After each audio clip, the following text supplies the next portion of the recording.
नमस्कार, आप देख रहे हैं न्यूज 4 नेशन और मैं हूं सांत्वना आपके साथ। बिहार के सभी 19 नगर निकायों में चुनाव होने हैं, जिसको लेकर अधिसूचना जारी हो चुकी है। नामांकन की प्रक्रिया भी शुरू हो चुकी है। तमाम प्रत्याशी अपना दमखम दिखाने और एड़ी चोटी का जोर लगाने मैदान में उतर चुके हैं।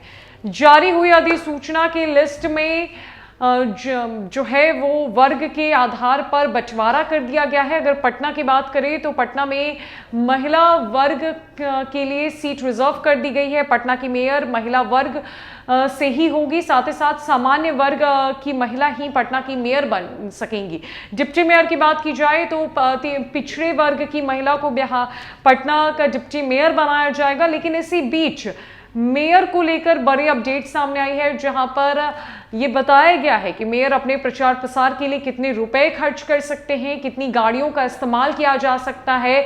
साथ ही इस नगर निकायों में विभिन्न पदों के प्रत्याशी कितने रुपए खर्च कर सकेंगे, क्या कुछ उनके लिए निर्देश जारी हुआ है, हम आपको इस खबर में बताएंगे। साथ ही साथ 18 वर्ष से कम युवाओं के लिए भी एक जरूरी अपडेट नगर निकाय चुनाव के लिए जारी किया गया है। क्या है वो अपडेट, हम आप तक पहुंचाते हैं। दरअसल नगर निगम के मेयर पद के उम्मीदवार 30 लाख रुपए तक चुनाव प्रचार पर खर्च कर सकते हैं। जनसंपर्क के लिए 16 बाइक, ऑटो अथवा 8 मोटर कार का उपयोग करने की इजाजत होगी। डिप्टी मेयर अथवा उप मुख्य पार्षद उम्मीदवार भी मेयर या मुख्य पार्षद पद के उम्मीदवार के बराबर ही चुनावी खर्च और प्रचार वाहन उपयोग कर सकते हैं।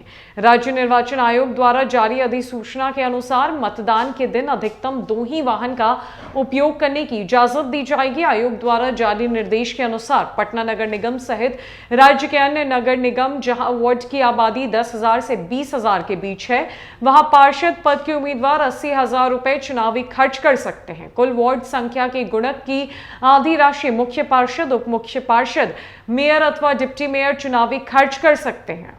साथ ही साथ आपको बताएं कि ऐसे व्यक्ति जिन्होंने 31 मार्च 2022 तक नगर पालिका के बकाये सभी करों का भुगतान नहीं किया हो, वो नगर पालिका चुनाव में प्रत्याशी नहीं हो सकता। कोई व्यक्ति नगर पालिका क्षेत्र का निवासी है पर उसके नाम कोई होल्डिंग या दुकान नहीं है, जिसके कारण उसे संबंधित नगर पालिका में कोई कर का भुगतान नहीं करना है, का एक शपथ पत्र देना आवश्यक होगा। जो शपथ पत्र जिला अथवा अनुमंडल में पदस्थापित किसी कार्यपालक दंडाधिकारी के द्वारा निर्गत होगा। इसी तरह से प्रत्याशी जो करदाता हो, उन्हें नगर पालिका में सभी करों के भुगतान प्रमाण स्वरूप संबंधित नगर पालिका के प्राधिकृत पदाधिकारी या कर्मचारी द्वारा कर की प्राप्ति रसीद या नगर पालिका के कार्यपालक पदाधिकारी द्वारा नो ड्यू सर्टिफिकेट मूल रूप से निर्वाचित पदाधिकारी के समक्ष उपस्थित करना होगा। इसके अलावा प्रत्याशी एवं प्रस्तावक के लिए आवश्यक होगा कि देश के भीतर या बाहर किसी न्यायालय द्वारा 6 माह से अधिक अवधि के कारावास की सजा नहीं दी गई हो तथा आपराधिक कांड का अभियुक्त होने के कारण 6 माह से अधिक समय से फरार नहीं हो। आपको यह बताएं कि 21 साल से कम उम्र के मतदाता अभ्यर्थी या प्रस्तावक नहीं बन सकते हैं। इसको लेकर भी गाइडलाइंस जारी हो चुकी है। बिहार में नगर निकाय के चुनाव सर पर हैं, डेटों की अनाउंसमेंट हो चुकी है और अब प्रत्याशी जोर शोर से मैदान में उतरकर तैयारियों में जुट चुके हैं। प्रचार प्रसार शुरू हो चुका है, जनता को लुभाने की कोशिश जारी है और ऐसे में तमाम गाइडलाइंस नगर निकाय चुनाव को लेकर आए दिन सामने आ रहे हैं। और इसमें यह भी है कि 21 साल से कम उम्र का कोई भी इंसान या तो प्रत्याशी नहीं बन सकता, ना ही प्रस्तावक बन सकता है। साथ ही साथ मेयर पद के उम्मीदवार 30 लाख रुपए तक भी अपने प्रचार प्रसार में खर्च कर सकेंगे। तो फिलहाल के लिए नगर निकाय चुनाव अपडेट में इतना ही। नमस्कार।